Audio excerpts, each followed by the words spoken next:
নমস্কার বন্ধুরা, ভালো লাগা রান্নাঘরে আপনাদের সবাইকে আরেকটি নতুন ভিডিওতে স্বাগত জানাই। আপনারা সবাই নিশ্চয়ই ভালো আছেন আর সুস্থ আছেন, আমিও ভালো আছি। আজ মকর সংক্রান্তি, তাই সেই উপলক্ষে রসপুলি পিঠার রেসিপি আপনাদের সাথে শেয়ার করলাম। প্রথমে আমি মেজারিং কাপ মেপে 150 গ্রামের মতো নারকেল কোড়া নিয়ে নেব। সাথে মেজারিং কাপ মেপে 60 ml মতো সুজি, 1 চিমটে নুন ও যতটা আমি নারকেল কোড়া নিয়েছি সেই কাপ মেপে আমি খেজুর গুড় দিয়ে খুব ভালোভাবে মেখে নেব।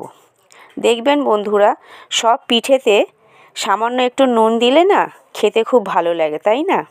এইভাবে আমি সব মেখে নিয়ে রেখে দেব, সব উপকরণগুলো মেখে নিয়ে রেখে দেব।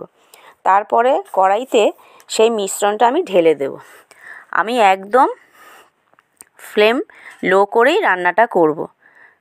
ঢেলে দিয়ে ভালো করে নাড়তে নাড়তে আমি সামান্য দুধ দিয়ে দেব। দুধটা দেওয়ার পর সুজিটাও দেখুন খুব ভালোভাবে মিশে গেছিলো।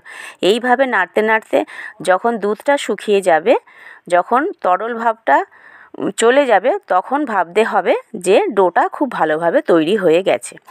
এবার আমি একটা প্লেটের ওপরে ঢেলে দিয়ে কিছুক্ষণ রেখে দেব ঠান্ডা হওয়ার জন্য। তারপরে ঠান্ডা হয়ে গেলে দেখুন আমি দু হাতে ঘি মেখে নিয়ে ছোট ছোট করে গোল গোল বলের মতো করে নেব। দেখুন বন্ধুরা, সব কটা আমি এইভাবে করে নিয়েছি।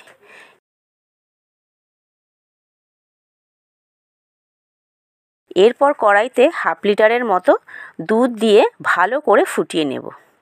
তারপর আমি তাতে 250 গ্রামের মতো খেজুর গুড় দিয়ে খুব ভালোভাবে নেড়ে নেব।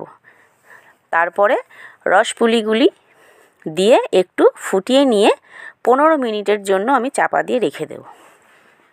এরপর